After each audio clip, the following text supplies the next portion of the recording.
Sebelumnya perkenalkan, nama saya Nabila Arlita Putriana dengan NIM 202053056, kelas A, mata kuliah Metodologi Penelitian dari Program Studi Sistem Informasi, Fakultas Teknik, Universitas Muria Kudus. Maksud dan tujuan saya membuat video ini adalah untuk mempresentasikan materi tentang analisa data kuantitatif, mata kuliah Metodologi Penelitian. Jadi, materi ini berisi tentang metode dan teknik serta instrumen pendukung untuk melaksanakan penelitian. Langsung saja. Analisa data kuantitatif. Dalam melakukan penelitian kuantitatif, kita seringkali mengalami kesulitan tentang metode statistika apa yang akan kita gunakan. Untuk itu dalam hal ini akan diuraikan mengenai metode-metode statistika yang umum digunakan dalam penelitian dan bagaimana menginterpretasikannya. Secara umum, analisa data dapat digambarkan sebagai berikut. Jadi, yang pertama, cek konsistensi data antar tabel. Kemudian dilanjutkan analisa masing-masing tabel. Apa kesimpulannya? Kita bisa tarik. Kemudian setelah itu mengumpulkan data. Dilanjut verifikasi data, pengelompokan data, kemudian masing-masing tabel diisi. Seperti itu tahapan analisa data. Selanjutnya distribusi frekuensi. Bila kita mengumpulkan sejumlah data yang cukup besar dan belum dikelompokkan, maka kita tentunya akan mengalami kesulitan dalam mengambil kesimpulan dari informasi yang ada.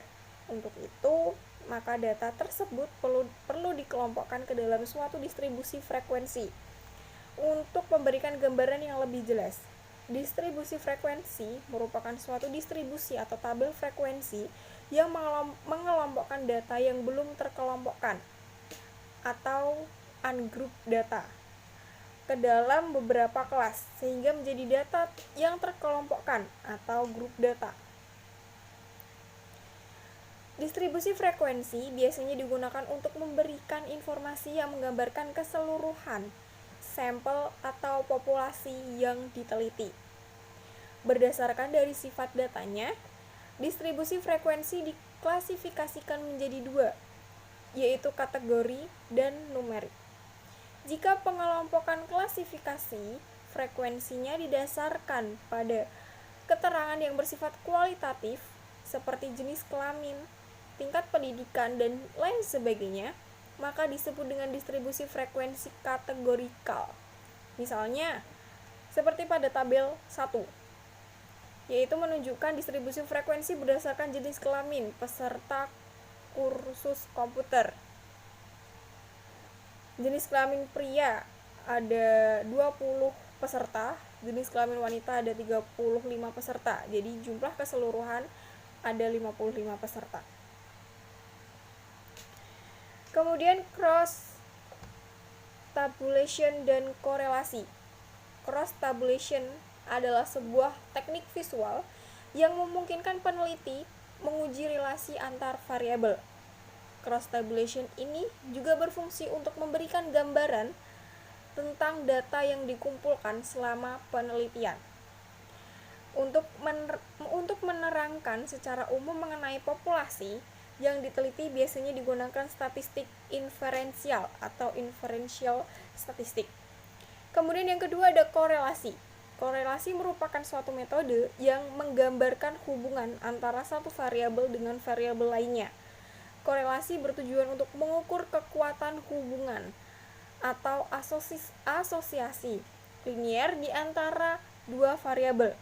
Sebagai contoh, kita ingin melihat bagaimana hubungan antara lamanya waktu belajar dengan nilai ujian yang didapatkan.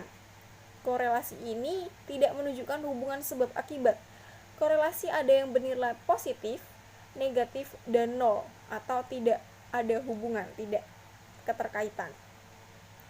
Korelasi biasanya diukur dengan suatu koefisien yang dilambangkan huruf R kecil yang mengidentifikasikan seberapa banyak relasi antara dua variabel. daerah nilai yang mungkin adalah plus 1 sampai min 1, di mana plus 1 menyatakan hubungan positif yang sangat erat, sedangkan min 1 menyatakan hubungan negatif yang sangat erat. Kemudian ada regresi. Analisis regresi digunakan apabila kita ingin memprediksi hasil penelitian kita dengan menggunakan dua variabel atau lebih. Analisis regresi merupakan proses membuat fungsi atau model matematis yang dapat digunakan untuk memprediksi atau menentukan satu variabel dengan variabel lainnya. Analisis regresi sederhana atau bivariate linear regression biasanya melibatkan dua variabel, yaitu variabel terikat atau dependent variable yang merupakan variabel yang akan diprediksi, dilambangkan dengan huruf Y, serta variabel bebas atau explanatory variable atau juga independent variable, merupakan variabel yang tidak dapat dimanipulasi. Persamaan garis regresi sederhana bisa dirumuskan dengan formula atau rumus sebagai berikut.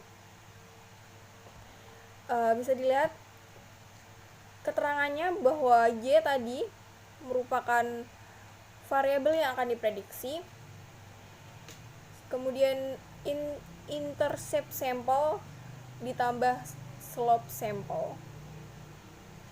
Keduanya dicari dengan analisis kuadrat terkecil atau least square analysis, yang merupakan suatu proses di mana model regresi dicari yang menghasilkan jumlah error kuadrat terkecil. Selain mengukur kekuatan hubungan antara dua variabel atau lebih, analisis regresi juga menunjukkan arah hubungan antara variabel dependent dengan variabel independent. Contoh regresi sederhana berusaha mempraktikkan nilai ujian dengan lamanya waktu belajar.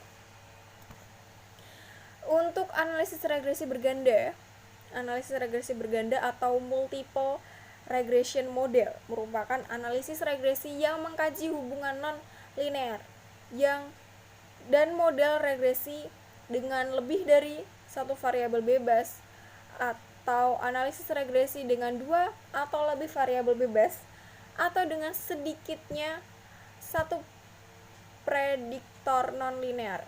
Model regresi berganda probabilistik dapat dirumuskan sebagai berikut, seperti yang kita lihat bersama-sama, di mana keterangannya K sebagai banyaknya variabel bebas, kemudian ada konstanta regresi ditambah koefisien regresi parsial untuk variabel independen menunjukkan bertambahnya Y apabila variabel independen meningkat 1 unit dan variabel independen lainnya tidak berubah.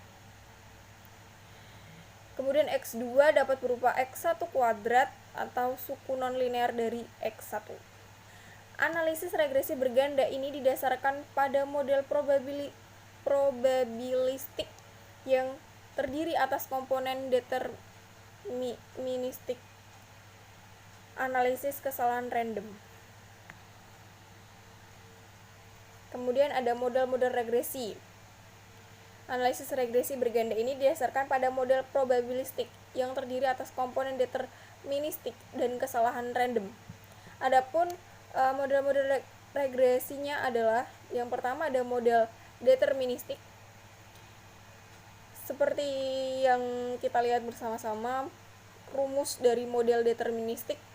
Kemudian yang kedua ada model probabilistik, di mana keterangan dari masing-masing rumus.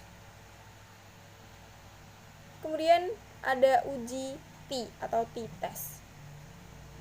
Analisis t-test digunakan apabila kita ingin mengevaluasi perbedaan antara efek. Analisa t-test atau uji T biasanya digunakan untuk membandingkan dua kelompok dengan menggunakan min kelompok sebagai dasar perbandingan.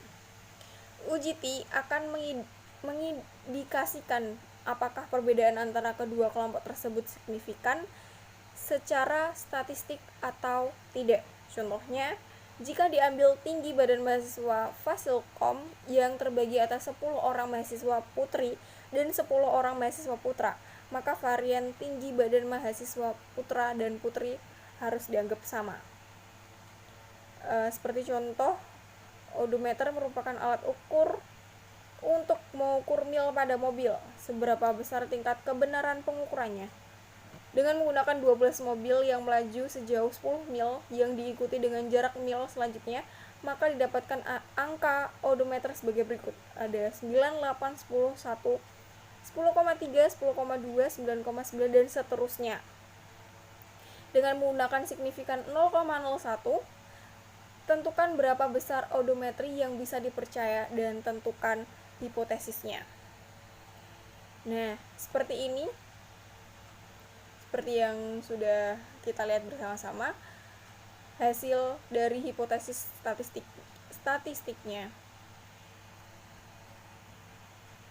Untuk perhitungannya bisa dilihat dari perhitungan yang sudah ada, dapat disimpulkan bahwa menolak H0 karena nilai T hitung lebih besar daripada nilai T table 1,67 kurang dari 3106. Ini berarti jarak mil yang dihitung oleh odometer tidak signifikan atau berbeda nyata dengan jarak mil yang dihitung oleh mesin penghitung jarak yang ada pada mobil. Untuk selanjutnya, uji F atau F test dan uji Z atau Z test. Uji F berguna untuk menguji apakah populasi tempat sampel diambil memiliki korelasi nol atau adanya relasi yang signifikan antara variabel independen dengan variabel dependen. Uji Z merupakan salah satu bentuk dari uji kenormalan dengan besar sampel lebih dari 30. Kita bisa mengetahui apakah menghitung estimasi standar defisiasi maksud saya, dari populasi dengan melihat rata-rata sampelnya. Berikut ini merupakan perhitungan statistik uji Z. Jadi rumusnya Z sama dengan X min M per S, di mana X sample mean population, dan mean per population, dan STD def atau standar deviasi. Kemudian ada analisis validitas dan analisis reliabilitas. Analisis validitas. Untuk melakukan analisis validitas dapat digunakan metode person, produk, momen dengan syarat sampel yang diambil bersifat normal atau lebih dari 30. Sedangkan bila sampel yang diambil kecil atau kurang dari 30, maka dapat digunakan metode Spearman rank correlation. Kemudian yang kedua ada analisis reliabilitas. Untuk melakukan analisis reliabilitas dapat digunakan metode Cronbach-Alpha. Jika koefisien yang didapat kurang dari 0,60, maka instrumen penelitian tersebut reliable. Kemudian cara memilih analisis data kuantitatif. Nah, seperti yang kita lihat pada gambar 2, itu merupakan bagan yang dapat membantu kita dalam memilih analisis yang dapat digunakan untuk pengolahan data secara kuantitatif. Cukup sekian presentasi dari saya. Semoga apa yang saya sampaikan dapat bermanfaat bagi kalian semua. Jika ada kesalahan kata, saya mohon maaf yang setulus-tulusnya. Terima kasih atas perhatiannya. Wassalamualaikum warahmatullahi wabarakatuh.